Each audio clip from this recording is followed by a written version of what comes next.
Kuwait വ്യവസായി KG Abraham എവിടെയാണെന്ന് വ്യക്തതയില്ല. ആർക്കും അറിയില്ല. നാട്ടിലും കുവൈറ്റിലുമൊക്കെ തിരക്കി, ഒരെത്തും പിടിയുമില്ല. അദ്ദേഹത്തിൻ്റെ ഫോണുകൾ സ്വിച്ച് ഓഫാണ്. തിരുവല്ലയിലും എറണാകുളത്തുമുള്ള വീടുകളിലും ആളുകൾ തിരക്കിച്ചെന്നു, അവിടെയുമില്ല. ഗൾഫ് രാജ്യത്തുണ്ടാകുമെന്നാണ് നിഗമനം. ദുരന്തം സംബന്ധിച്ച് NBTC ഗ്രൂപ്പ് വിശദീകരണം പുറത്തിറക്കിയെങ്കിലും മാനേജിംഗ് ഡയറക്ടറെ സംബന്ധിച്ച പരാമർശങ്ങളില്ല. ദുരന്ത സ്ഥലത്ത് അദ്ദേഹം എത്തിയതുമില്ല. ആടുജീവിതത്തിൻ്റെ പൊള്ളിക്കുന്ന കാഴ്ചകളിൽ ആർദ്രമായ മലയാളിയുടെ കണ്ണുകൾ ഇപ്പോൾ അറേബ്യൻ മരുഭൂമിയുടെ തീ കാഴ്ചകളിൽ നിറഞ്ഞൊഴുകുകയാണ്. നജീബ് വെന്തുരുകിയ സൗദി മരുഭൂമിയുടെ പങ്കുപറ്റുന്ന അയൽരാജ്യമാണ് കുവൈറ്റ്.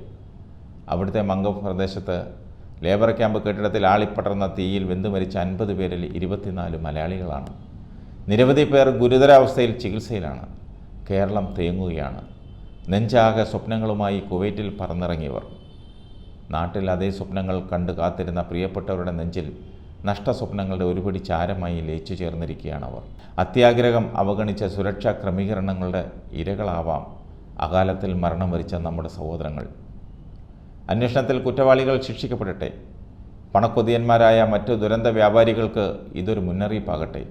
തീരാ നഷ്ടങ്ങൾക്ക് പകരം വയ്ക്കാനാവില്ലെങ്കിലും പ്രിയപ്പെട്ടവരെ നഷ്ടപ്പെട്ട കുടുംബങ്ങളുടെ വേദനയിൽ മലയാളികൾ ഒന്നടങ്കം പങ്കുചേരുന്നു.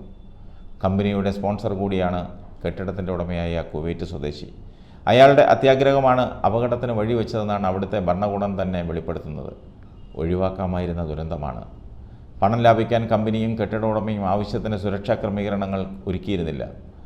ആ അത്യാർത്ഥിയുടെ വിലയാണോ 50 കുടുംബങ്ങളുടെ കണ്ണീരിൽ നിന്ന് അയാൾ ഈടാക്കിയത്? ലാഭക്കണ്ണിൻ്റെ കുതന്ത്രങ്ങൾ കുവൈറ്റിലെ ഒരു കെട്ടിട ഉടമയിൽ തുടങ്ങുന്നതോ അവസാനിക്കുന്നതോ അല്ല. കേരളം ഉൾപ്പെടെ വിവിധ നാടുകളിൽ അത്തരക്കാരുണ്ട്. താൽക്കാലിക ലാഭത്തിന് വേണ്ടി സുരക്ഷാ ക്രമീകരണങ്ങൾ ഒഴിവാക്കുന്നവരും കൈക്കൂലി വാങ്ങി അതിനൊക്കെ ഒത്താശ ചെയ്യുന്നവർ സർക്കാർ ഉദ്യോഗസ്ഥരും നമുക്ക് ചുറ്റുമുണ്ട്.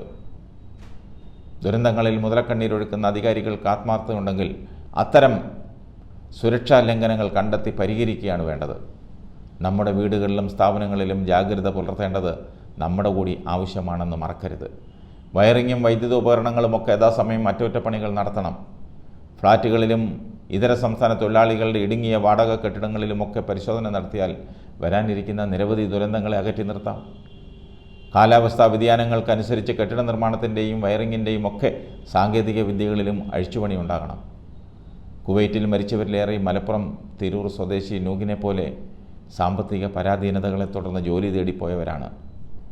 മത്സ്യത്തൊഴിലാളിയായിരുന്ന അദ്ദേഹം 11 വർഷം അവിടെ ജോലി ചെയ്ത് ചെറിയൊരു വീട് പണിതു. പക്ഷേ അതിനടുത്ത വായ്പ കുടിശ്ശിക ഉള്ളതിനാൽ ഒന്നുകൂടി പോയി വരാമെന്ന് പറഞ്ഞാണ് അടുത്തിടെ വീണ്ടും കുവൈറ്റിലെത്തിയത്. തീയിൽ നൂഹ് മറഞ്ഞെങ്കിലും പുകയടങ്ങിയപ്പോൾ കടം ബാക്കി. അങ്ങനെ എത്രയോ വീടുകളിൽ കഷ്ടപ്പാടിൻ്റെ എത്ര പറ്റുബുക്കുകൾ ബാക്കി വെച്ചിട്ടാകാം ഈ കുവൈറ്റിലെ കെട്ടിടം തീപ്പന്തമായത്. അവരുടെ ഓരോ കുടുംബങ്ങൾക്കും NBTC കമ്പനിയും MA യൂസഫലിയും രവിപിള്ളയുമെല്ലാം വാഗ്ദാനം ചെയ്തിരിക്കുന്ന തുക ആശ്വാസത്തിൻ്റെ സ്നേഹമഴയാവട്ടെ.